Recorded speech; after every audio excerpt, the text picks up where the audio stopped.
What's going on, everyone? Welcome back to the show. So, we still have Economist talking about privatizing Social Security, and I'm going to show you guys Miss Greszler. Late last month, she was at a hearing and she was talking about this topic. So, the hearing was focused mainly on retirement, but she did talk about Social Security because Social Security is a part of retirement. And so, we're going to take a look and listen to what she has to say when it comes to privatizing Social Security. But first off, if you guys can do me a favor, please like the video, subscribe to the channel. Hit that little bell notification and then click all. By clicking all, you'll get notified anytime we post a video. We do daily videos here, so by clicking the bell notification and clicking all, you should be getting updated every day. And just a reminder, thank you for your support. I really appreciate it. And if you'd like to follow me on Twitter and Threads, you can at the TEC Show Live. Okay, so let's go ahead and take a look and listen to Miss Greszler talking about privatizing Social Security and why she thinks privatizing Social Security is the only way to fix Social Security. Here we go. Thank you for the opportunity to be here this morning.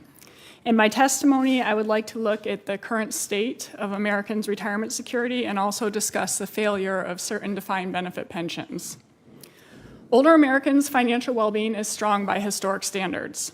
The share of older Americans with no retirement savings fell to 12% in 2022. Even after excessive inflation has eaten away at the value of American savings, retirees' real incomes are up over 30% over the past 35 years.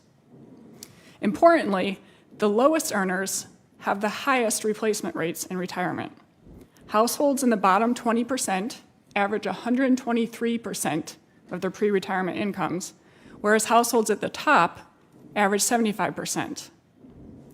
Older Americans report greater financial well-being than any other age group. And over the past 10 years, the percentage of people over 65 who say that they are just getting by or having a hard time getting by fell by half. As retirement savings have shifted from defined benefit to defined contribution plans, assets have surged. At $41.5 trillion, Americans' inflation-adjusted retirement assets have increased 330% over the last 35 years. Defined benefit and defined contribution plans can provide secure retirement.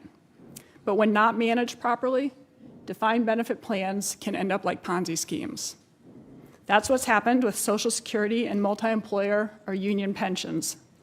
Past and current Congresses have failed to properly manage Social Security and failed to require sound funding rules for union pensions. Now, neither can come close to providing retirees what they have promised. Social Security will be insolvent in 9 years and will implement 23% across the board benefit cuts. That's a $5,300 per year cut for the average retiree. Now, a program that was supposed to prevent younger generations from having to bear the burden of older generations has instead amassed a $22.4 trillion unfunded obligation. That amounts to $172,000 for every household in America. Simply maintaining current benefits would require the average household to pay at least $3,000 more per year in taxes. That money would be far better off in a personal account. My analysis shows that if the younger worker today were allowed to put their Social Security taxes into a personal account, they would have 3 times as much in retirement after purchasing an annuity. Policymakers must reform Social Security before it becomes an even worse deal for younger workers. By shifting towards a universal benefit and making other common sense changes, policymakers can improve the program, increase economic growth, and enable greater personal savings. Okay, so there was Miss Greszler talking about privatizing Social Security. So younger people would have the option. They could invest their payroll contribution into the stock market. That way, they don't have to send it to the Social Security Administration. So what's the problem with this? And I've talked about this over and over again. Right now, we don't have money left over. So right now, we have the trust fund. The trust fund is paying a portion of the Social Security benefits that are going out, and then the payroll contribution is paying the larger portion. About, let's say 77% is coming from our current payroll contribution, and then the trust fund is supplementing that. And so the problem is, if you have young people right now who are paying the payroll contribution, they're working, they're paying into the payroll contribution, that contribution is going to the Social Security Administration, and they're using that money to pay Social Security benefits to people who are currently receiving benefits. The problem is if you take that away, because if you say, well, younger people, if you're younger and you're working, you'll have the option to invest your money. So now you're taking that payroll contribution that normally would go to the Social Security Administration and you're putting it in the stock market. Now, corporations love this. Why? Because it's going into their stocks. It's making them wealthier. However, when it comes to the Social Security Administration, they're now receiving less money, which means they have to draw more money from the trust fund, which means the trust fund will deplete that much sooner. Right now, the target date's about 10 years, but it's going to deplete even sooner if you allow younger people to take their payroll contribution out of the system. That is the problem. And so you can criticize Social Security all you want. You can say it was poorly managed or whatever you want to say. But when it comes down to it, you're taking money out of the system, which is going to mean that those people that are currently receiving Social Security benefits, because we know the danger is in 10 years, when the trust fund runs out of money, we're going to see a 23% across the board cut.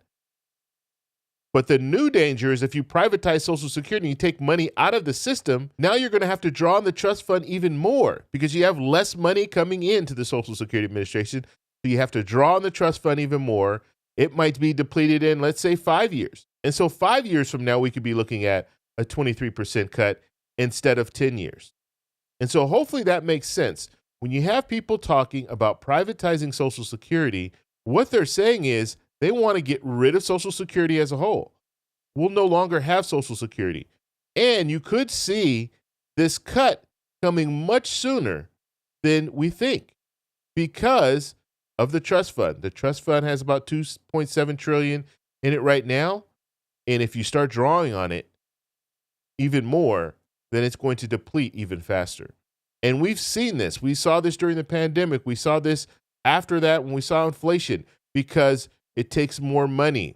If you have a COLA increase that's 8.7%, then Social Security is paying out more to its beneficiaries. If it's paying out more to its beneficiaries, that means you're depleting that trust fund that much faster. Now, some things that can slow it down.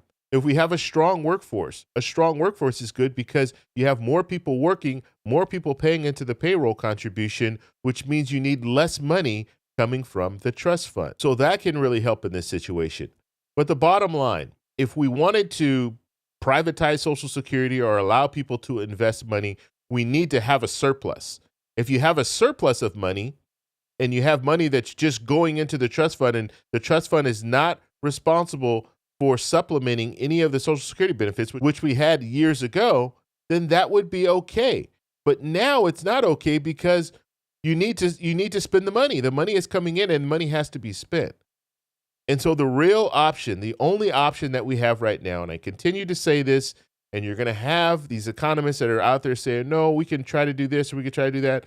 The reality is they're going to have to raise the payroll contribution. Bottom line, whether they're raising the cap so the wealthy are paying more or they're just raising it across the board, which I think raising it across the board is probably what they're going to have to do. So if you're currently working, you're paying into the payroll contribution, you might have to pay 1% or 2% more. That is the bottom line. With the promise that, look, when you get to retirement age, you're going to be able to retire and receive your full benefits. Because talk of it being able to invest money and things like that, you can't do it. You can't do it now because they don't have money to spare. So I want to know what you guys think about this. So let me know in the comments below. If you like this video, please give me a thumbs up. Please subscribe for more, and I'll talk to you in the next one. Bye.